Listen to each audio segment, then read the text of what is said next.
Assalamualaikum warahmatullahi wabarakatuh. Oke, teman-teman semuanya.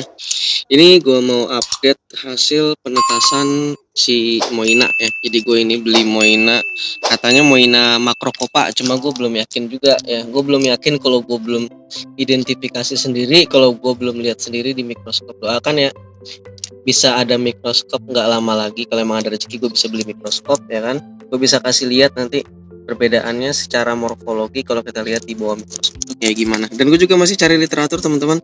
Mungkin kalau ada yang nemu literatur sumber-sumber yang bisa mengidentifikasi jenis-jenis dari kelompok Moina dan kelompok Dapnia, karena Dapnia juga macam-macam, biar jelas gitu loh itu spesies apa yang ada di kita. Nah ini gue mau lihat hasil penetasannya. Gue baru lihat kasat, jadi baru lihat secara sekilas ya teman-teman ya.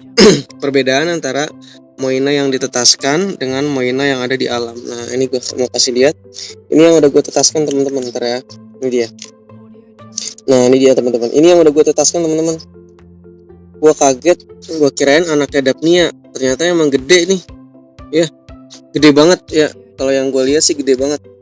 Jadi emang secara ukuran aja udah beda banget dengan Moina yang ada di Solokan dan lain-lain. Gede banget kan? Itu dia. Cuma gue belum ini ya teman-teman ya, gue belum berani untuk taruh di toples. Ini banyak tuh, belum berani karena gue takut dah. Ini soalnya yang netes cuma dikit ya. Ini udah hampir semingguan ya. Mungkin karena cuaca ya. Setahu gue sih kalau penetasan itu cocok di suhu 30 derajat ya. Ini kan suhunya di bawah 30 derajat terus, hujan tiap hari. Jadi yang gue rasain sih lebih prosesnya lama. Katanya 2-3 hari, ini ternyata semingguan ya, agak lama. Nah itu ya gue pernah baca-baca di beberapa sumber katanya di suhu 30 derajat ke atas yang bagus buat penetasan. Ini untuk mencapai suhu kayak gitu agak susah, soalnya hampir tiap hari hujan. Nah ini dia teman-teman, jadi gede-gede tuh ya. Terus gue masih kasih makan, hati-hati banget, gue takut makan overdosis. Gue kasih air beras dikit aja. Kadang-kadang gue taburin spirulina, gue cairkan spirulina, gue taruh ke sini biar nggak pada mati. Ini yang netes belum banyak nih, tapi kalau udah banyak insya Allah nanti kita akan lihat di minimal, karena belum punya mikroskop ya, kita lihatnya pakai ini aja teman-teman. Kita lihat pakai toples kaca ya, biar kita bisa bandingkan. Nah ini kayak gini gede-gede nih, tuh ini gede-gede banget nih ya teman-teman, ini banyak tuh. Nah ini gede-gede. Jadi ini Moina yang gua tetaskan dari telur kayak gini. Nah ini dia ya teman-teman, ini gede-gede ya. Jadi nah karena kita bandingkan, untuk tahu dia gede atau enggak, otomatis kita harus membandingkan dong, harus membandingkan dengan yang Moina alam. Ini dia, dengan yang Moina alam seperti apa. Oke, segede gini teman-teman ya. Sekarang yang Moina alam kita lihat. Ini dia. Nah yang Moina alam tuh kelihatan teman-teman ya. Ini gue udah paling gede juga segini aja deh. Tuh. Ini Moina alam. Ya. Ini udah, pokoknya ini dari kumpulan Moina alam yang gue ternak di kolam terpal gede ini, segede ini aja. Ini udah pembesaran paling gede pun gedenya segini. Tuh. Kelihatan ya perbedaannya teman-teman ya. Beda banget memang. Secara ukuran dia udah beda banget. Dah, gue udah bisa menyimpulkan sekarang mereka ini berbeda gitu. Sementara nih ya, kesimpulan sementara, mereka berbeda spesies. Tapi gue belum tahu gitu. Ini yang jenis apa, yang di alam ini yang jenis apa gitu. Dan tadi yang gue tetaskan itu jenis apa gue belum tahu. Biarpun katanya yang ditetaskan itu jenis dari Moina Makrokopa ya, itu terkuat ya. Jadi nama terkuat itu masih Moina Makrokopa ya. Gue belum teliti lebih lanjut ya.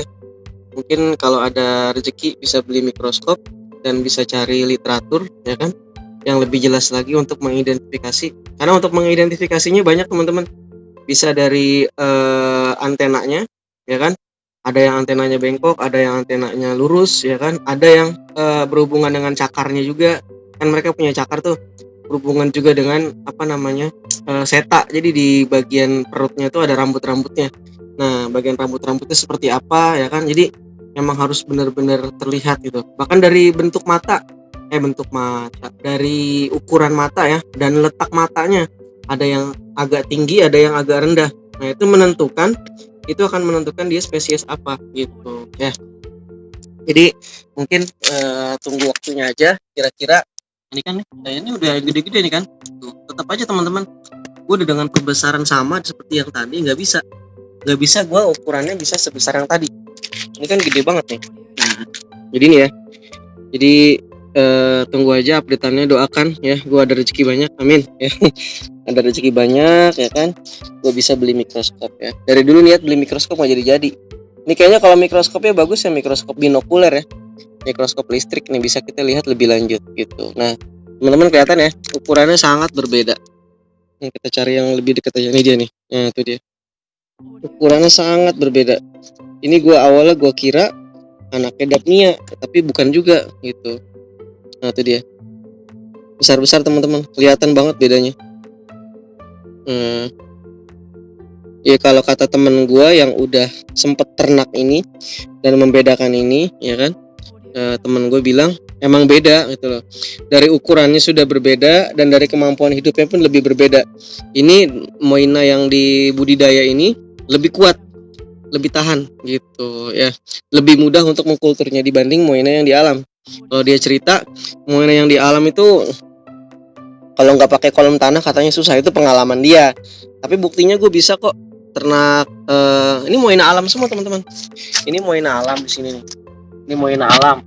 Ini Moina alam. Ini Moina alam lagi, ya kan? Yang gue ternak ini Moina alam nih. Gue Moina alam.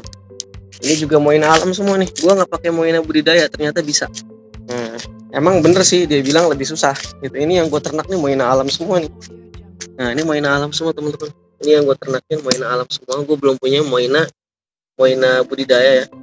Moina yang gue belum punya, Moina yang budidaya.